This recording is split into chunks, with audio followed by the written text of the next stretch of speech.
Malam turun perlahan di istana, membawa sunyi yang tak biasa. Biasanya, selepas pertemuan resmi, aula akan kembali dipenuhi canda ringan para pejabat dan bisik-bisik pujian. Namun, malam itu langkah-langkah terdengar pelan, seolah setiap orang takut suaranya sendiri mengganggu sesuatu yang telah pecah di dalam hati mereka. Raja duduk sendirian di ruang pribadinya. Mahkota telah ia letakkan di atas meja, tergeletak diam tanpa kilau kebanggaan. Cahaya lampu minyak memantulkan bayangan wajahnya di dinding.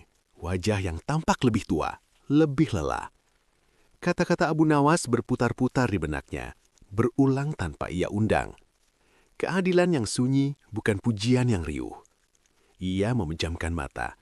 Untuk pertama kalinya sejak naik tahta, ia bertanya pada dirinya sendiri, bukan pada para menteri.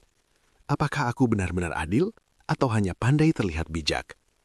Di sayap lain istana, para menteri berkumpul tanpa undangan resmi. Tidak ada kursi kehormatan, tidak ada urutan duduk. Mereka berdiri atau duduk seadanya. Wajah-wajah yang biasanya penuh kepastian kini diliputi kebimbangan. Jawaban itu berbahaya, ujar seorang menteri muda. Jika raja mulai mendengar kebenaran, posisi kita bisa terancam. Justru karena itulah seharusnya kita bersyukur, sahut menteri tua yang rambutnya memutih. Sudah terlalu lama kita membiarkan diri kita aman dengan cara diam. Percakapan itu terhenti ketika mereka sadar. Selama ini merekalah tembok sesungguhnya yang menghalangi suara rakyat.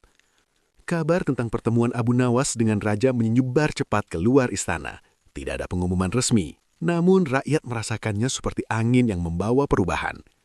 Di pasar, di ladang, dan di tepi sungai, orang-orang mulai berami berbisik tiga nada berbeda. Katanya raja terdiam, ujar seorang petani. Kalau begitu, mungkin telinganya mulai terbuka, jawab yang lain penuh harap. Sementara itu, raja memanggil kepala pengawal ke ruangannya. Apakah rakyat banyak membicarakan pertemuan hari ini? Tanyanya. Iya, Paduka. Jawab sang pengawal jujur meski ragu. Namun bukan dengan kemarahan. Mereka berharap. Kata itu menghantam lebih keras daripada kritik. Harap. Selama ini ia mengira rakyat hanya butuh perintah dan perlindungan. Ia lupa yang paling mereka butuhkan adalah kepercayaan. Keesokan paginya, istana terasa berbeda. Raja memimpin sidang seperti biasa, namun kali ini ia lebih banyak diam. Saat seorang menteri menyampaikan laporan, raja bertanya, apakah ini benar-benar terjadi di lapangan atau hanya terdengar baik di telingaku? Pertanyaan sederhana itu membuat ruangan kaku. Para menteri saling pandang, tak ada yang siap. Akhirnya menteri tua melangkah maju. Paduka, katanya dengan suara bergetar, ada hal-hal yang selama ini kami tutupi demi menjaga ketenangan. Raja menatapnya lama, lalu mengangguk pelan. Mulai hari ini aku tak butuh ketenangan palsu. Ia kemudian melakukan sesuatu yang tak pernah ia lakukan sebelumnya. Ia memerintahkan agar Abu Nawas dipanggil kembali ke istana, bukan sebagai orang yang diuji, melainkan sebagai pendengar. Berita itu mengejutkan semua pihak. Sebagian menteri cemas, sebagian lagi diam-diam lega. Mereka tahu perubahan besar jarang datang dengan suara keras. Ia datang melalui keputusan kecil yang berani. Ketika Abu Nawas kembali memasuki istana, ia merasakan getaran yang berbeda. Raja tidak duduk di singgasana tinggi. Ia memilih kursi biasa, sejajar dengan yang lain. Duduklah, kata raja singkat. Aku ingin mendengar bukan menghakimi.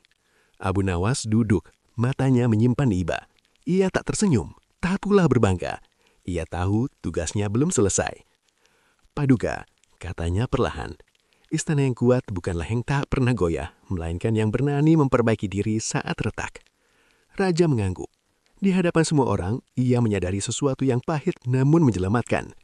Wibawa sejati tidak runtuh saat mengakui kekeliruan. Justru di sanalah ia lahir. Dan sejak hari itu, istana benar-benar berguncang. Bukan oleh pemberontakan, bukan oleh pedang, melainkan oleh keberanian untuk berubah. Bab keempat pun berakhir di sana. Ketika kekuasaan mulai belajar mendengar dan keheningan berubah menjadi awal kebijaksanaan.